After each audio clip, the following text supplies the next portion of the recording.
Have you ever designed the best nutrition plan and the best plan in the world, and then you went to implement it, but your body didn't follow through, your appetite didn't play ball, and you ended up sabotaging and reversing all the good work that you thought you would do?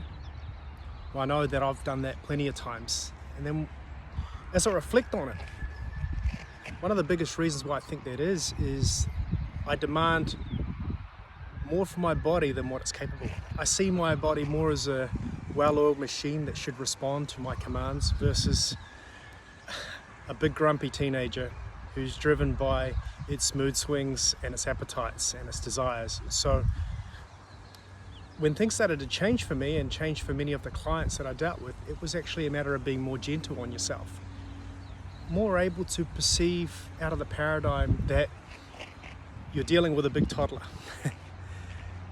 It wants what it wants. And so, for example, when you're too busy trying to play attack and you haven't spent enough time on defense, you come unstuck. So what do I mean by that? I mean, when you're too conscious of following your plan and trying to get as few calories in for the day to get by, it kind of backfires on you. That's when, by trying to go too hard, by trying to go too fast, you go slow. But actually, when you keep your calorie deficit more modest, more enjoyable, you actually go a lot faster over the long run, hormonally, as well as with your diet.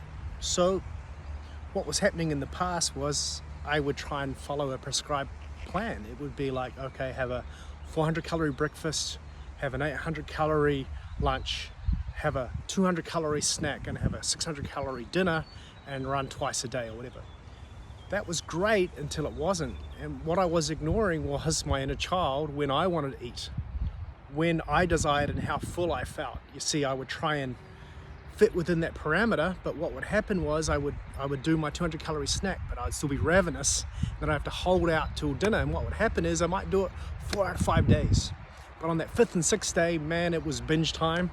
And when you've got that hungry child within, you don't even think twice about what you're gonna eat, because the only important thing is feeling good again. So one of the things that's been really helpful to make fat loss and weight loss effortless, how I lost half a kg a week without even trying, to go down from 85 to 81 kg without even a second thought, was knowing my body systems. So this is more of an intuitive principle, but it's knowing how your body wants and likes to eat, and then adapting. So I noticed I naturally would get hungry twice in the day, and if I totally satisfied it during those times, it was cool. It could either have an optional snack later or not, and it wouldn't really affect the weight loss. That would still happen.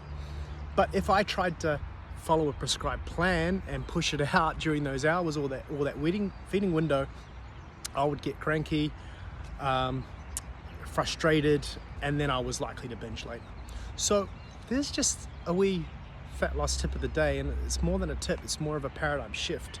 Shift from being hard on your body and hard on yourself, trying to create these amazing, big, giant losses, to actually chilled, Learn from your body and treat it gently. Give yourself maybe a week, 2 weeks, 3 weeks experimentation. See when you naturally want to eat. Notice when you naturally fill yourself up at that point, and it ebbs off. And I know for me, by doing that, if I just ate to satiation on those 2 times, I wouldn't go over my calories. It was very rare that I would. Anyway, thought of the day.